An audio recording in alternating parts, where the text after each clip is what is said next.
Hi guys, welcome back again to my channel. It's your girl Ogona, and if you're new to this channel, please don't forget to subscribe. To my returning subscribers, thank you for always checking back on my channel. I'll be discussing with you all how I managed to cope with motherhood and my career. Yes, this is like a question that I get all the time. Once somebody finds out that I'm a mom, the person asks me, how am I coping?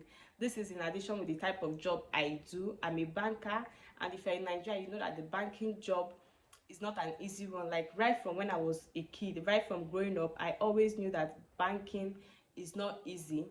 We were always told this story about a man that his kids did not know because he was a banker, and early in the morning before they wake up to get ready for school, he has left for work, and by the time he comes back in the evening, they've also slept. So the kids did not know their father. This is like the story I grew up hearing about bankers and banking, and I eventually found myself in the sector as a mom of two. So I'll be sharing with you guys how it has been for me. Now, the first thing that happened for me when I started this job, like the first day I walked into the office, I had to look at all the women around and their fingers, and I found a couple of them wearing their wedding rings, and I asked myself, if these people can do it, then why can't I? There are a lot of women succeeding in their careers. There are a lot of married women succeeding in their careers, both popular, influential women. There is Ngozi Okonjo-Iweala, there was Dora Akunyili. There are a lot of them that are doing successful, that have been very successful in their careers as mothers, as women. And so if they can be successful, why can't you and I be successful? Yes, I understand when people are scared, especially when you're thinking about how is your career going to be once you get married, or when you have a baby and you're wondering how to like come out and start working. Your fears are valid. It's quite difficult to like get that push or convince yourself that this is something that is possible. But sometimes you have to look around you and you see that women are actually doing this. My mom also was having kids and schooling, although that one is very tedious. But having this type of people around you, she was working, she was schooling, she was having kids, and she's doing amazingly well. Some of the motivations you might need to tell yourself that this is actually possible. Another thing is the spouse you marry. Yes, this is like the major thing. This is like the support you have. This is like the person, the push you're going to have, because it's not going to be easy. Sometimes it might get really bad. So you have, as a woman, who you end up with is very important. Is as important as anything. This is because life is not easy as a woman. Life is not easy as a black woman. Life is not easy as a woman living in Nigeria. So you have to be very careful who you end up with. Let the person be someone that is going to support your dreams, support your goals, support your career, because you will need him. You will need that person. When you're not there, there is somebody. You know that there is somebody there. The times you're not going to be around, you know there is somebody that is there.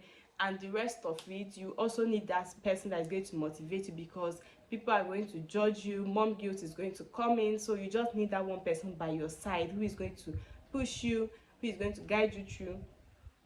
For me, if not for my husband, I'll probably not have gotten the job I am doing now, because during the recruitment process, I was pregnant and I was having first trimester morning sickness. So when I was supposed to write my second test, I was very sick that day, and I really did not want to go and write any test, but he was the one that urged me to go and write the test, and I eventually did. So sometimes you're going to need somebody to push you, who's going to tell you that you can actually do this, you can actually go that extra mile for yourself in your career. So the person you're going to marry is just as important as anything else. Also make sure that you discuss with that person your future goals, the things you want to achieve as a person. Let it be that you all are on the same page, and that as you're diving into this institution called marriage, you know what you're going into. Another thing is to try and do something that you love, be it business, be it work, whatever you're going to venture in. Make sure that it's something that you love to do, because that is what is going to make it easy for you. That is what is going to make it possible for you to pull through, regardless of the challenges that might come in the way. If it's something you don't really love, you're going to struggle, and you might at the end of it quit. So knowing that it's not going to be very easy for you, you have to like do something that you drive joy, do something that you have fulfillment in, so that it can be the push that you need. It can be that thing that will make it easy for you to pull through, You have to find something that works for you. Some people have cameras in their homes that they have to, like, even when they are working, they have the opportunity to look at their kids and see what is happening with them. You can as well try that method. You also have to, like, find ways to get closer to your kids, find ways to make sure that you're not so much apart. And that is where, for me, I feel like, okay, my social life is like on a low because of having my job and having kids. Although I don't think there will be a lot of difference if I was not even working, because I'm not really a very social or outgoing person.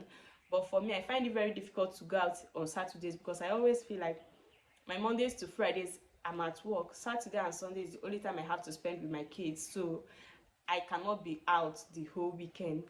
So you also know that something has to give, and most times it has to be your social life, but there is a way to also balance that. Yes, so you have to, like, make out time for your kids so that it doesn't seem as though you're always away. Something else I also do is that my kids sleep with me, although I feel like at this point I might have to just get them to move to their room, but my kids sleep with me, so it also makes it seem as though, and I put them to bed, so it also makes it seem as though I spend a lot of time with them, even though I'm not around with them the whole day. But I know that once I come back from work, I, like, take over, and the night they are going to sleep with me throughout the night, and it also helps us, like, bond. It also helps us not feel as though we are always away from each other. Also, you have to, like, have God in your corner, be very prayerful. He's the one that is going to protect your kids. Even if you're there or you're not there, these kids will eventually start school, and you can't monitor what is going to happen there. Some kids still have home accidents when their mom is around, so you just have to pray to God that he guides your kids, because it's all up to him, and there's really nothing you can do. Yes, I know it's very good to be there 247 for your kids, but it's not very realistic. So you just have to also be very prayerful that God protects your kids in your absence, and it's also going to make you feel a lot at peace when you're not there. You're going to be at peace knowing that God is with you, God is with your kids, and everything is going to be all right. So don't let anything stop you from making that move. Don't let anything stop you from pushing yourself to that next step. People are doing it, so why can't you do it? You can always do it. You can do it and do it better. Yes, time waits for nobody, so you don't have to wait before you start. You can always start small. You must not start big. You must not start with that thing that is going to take you away. There are so many things you can do, even remote jobs at this point. So you can just try to also make sure that what you're doing is what you love, because that is what is going to help you in finding fulfillment and finding joy, and making it less stressful, making it easier for you, because it's something you actually enjoy doing, so you're going to always look forward to your job. This is where I bring this video to an end. If you enjoyed it, please like this video, drop your comments, and also share it with your friends. If you have any question, you can drop it in the comment section for me. Thank you for watching this video, and I really appreciate your support. Thank